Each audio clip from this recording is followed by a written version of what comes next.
Hello, YouTube. It's me, John Avenger, once again, and welcome back to House of Horrors Movie Month. Now, tonight I'm going to talk about an 1985 horror comedy starring a very young and very unknown at the time Jim Carrey, which, this is before he was in Ace Ventura, Dumb and Dumber, and The Mask. This is in the mid 80s. He was an unknown. This is his first starring role. And I didn't see this movie until like last year, I think, on cable. I like the film. I think it's extremely underrated. Once Bitten, a one night stand with eternal complications. Yeah, this is a fun movie. If you've never heard of it, it's in Jim Carrey's filmography. It's his first starring role in the U.S., and it's directed by Howard Storm. Now, I saw this on cable. Like, I was really looking forward to it because I was like, yeah, a Jim Carrey movie from the 80s that kind of got overlooked. It's not a movie that's like panned, but the critics didn't were really mixed on it because they were like, oh, there were a lot of horror movie comedies back in the 80s. And this was before Fright Night, I believe. Yeah, around that. Yeah, I think it was before Fright Night. And it was before From Dusk Till Dawn. It was like 2 years before The Lost Boys. So, yeah. And the movie, it's what it is. I know that there's a Blu-ray out, but it has no special features, so I didn't even bother. This is good enough. It's widescreen. It's bare bones, but the Blu-ray is also bare bones. Now let me read the synopsis. Comedy superstar Jim Carrey plays a hot-blooded teen who becomes a reluctant donor to a sultry and extremely thirsty nocturnal nymph, Laura Hutton. I'll get to her in a bit. In this funny, sexy send-up of the horror genre, Mark Carey has just one thing on his mind, going all the way with his girlfriend. That's the brunette right here. It's a very cute young lady. That's Karen Coppins. She's very, very cute in the movie. But while his girlfriend keeps telling him he has to wait, he meets a beautiful vampire countess who's ready for action. Mark's just happy to get past second base, but after a one night stand with a sexy seductress, Mark starts behaving more than a little batty and realizes he must find a way to break his lover's fiendish spell or be prepared to work the graveyard shift forever. Yeah, and the movie is what it is.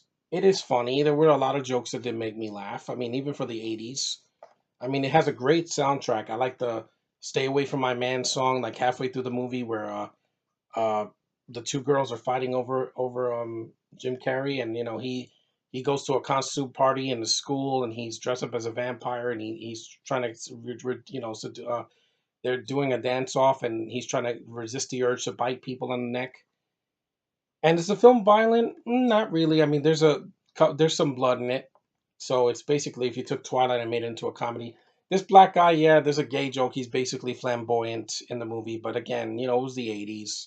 They had some jokes like that. They thought they were funny. They're not funny now. Laura Hutton is absolutely gorgeous in this movie. I can't believe that she was like 10 years older than Jim was back in 1985. She is a gorgeous blonde. She has a beautiful voice. She has screen presence. She has a killer body.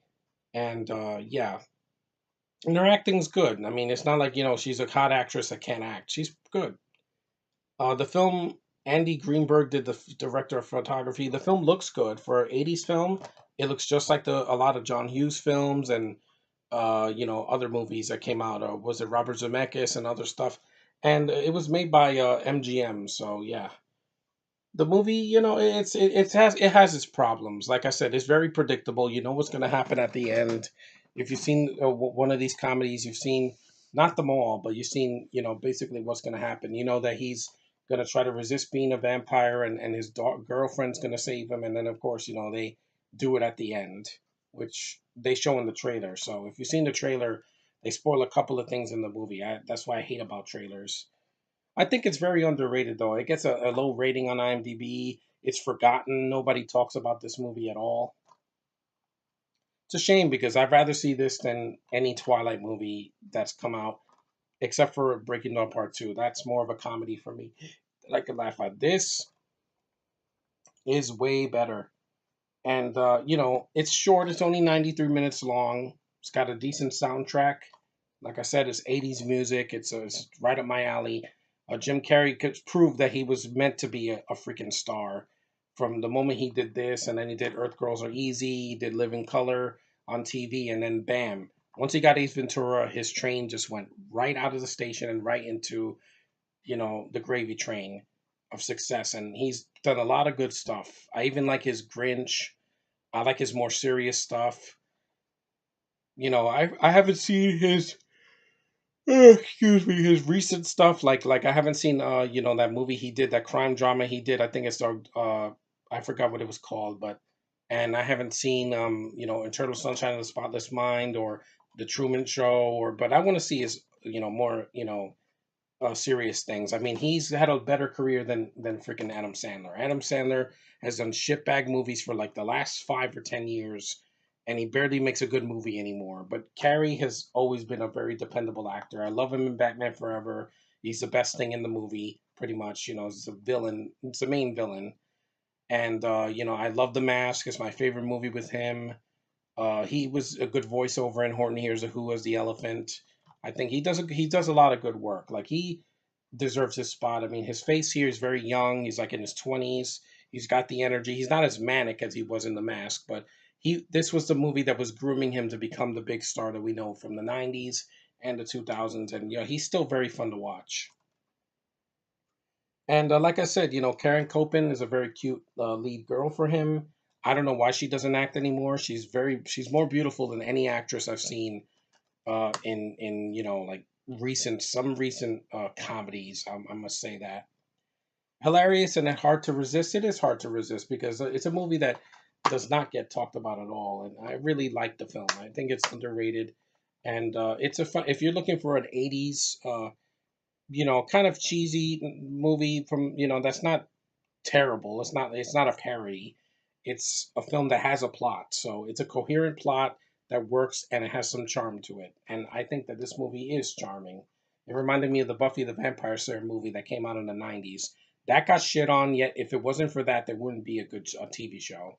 So something something good could come out of something bad, or something good could come out of something that's not the best, but it can, lead to something good. This led to a leading man that was one of the funniest things in comedy in like the last 25 years. The guy knows how to act. He's funny. He's got great timing. He has really good chemistry with the lead girl here, both of them, Laura Hutton and uh, Karen Copens. And like I said, he's having fun. He's not tortured. In Dumb and Dumber 2, I just saw his face in the trailer. I'm like, this is sad. You wait almost 20 years after the first one, and Carrie looks like he's on life support, and it's just sad. Here, he's at the top of it. This is his rise. This is his from when he was a nobody, and then he became a somebody. And I really like his charm in this movie. And like I said, the movie's not perfect. It does have some dated stuff in it, like some of the clothing, and the film is predictable. Like I said before, it's not too violent either because it's a PG-13. But this is when PG-13 meant something in comedy. Now all they do is they say an F word, or they talk about breasts or butts or freaking pussy, and it's not funny.